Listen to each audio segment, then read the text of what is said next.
At the turn of the century, more than 6 million black people left the South in what became known as the Great Migration. As a consequence, the population of western and northern cities like Chicago saw an increase in black people who sought to make their homes away from the violence they had experienced in the South. Seeking housing and employment, black people in cities like Chicago were met with steady, violent, and constant resistance to integration. In the 1920s, white real estate agents in the Chicago Real Estate Board began organizing white citizens throughout Chicago to establish neighborhood covenants, or contractual agreements among property owners prohibiting them from leasing or selling their properties to black people. Drafted by a lawyer who was a member of the Chicago Planning Commission, a template racial restrictive covenant, which was circulated by the Real Estate Board, targeted anyone with, quote, 1/8 part or more Negro blood, or who had any appreciable admixture of Negro blood, unquote, from buying or renting a home in neighborhoods where white people already lived.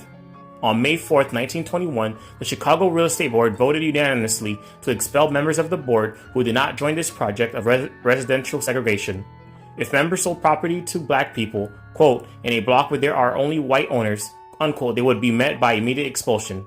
Unsatisfied with this, the Chicago Real Estate Board launched a campaign to increase the use of neighborhood covenants to restrict nearly all of Chicago to white residents.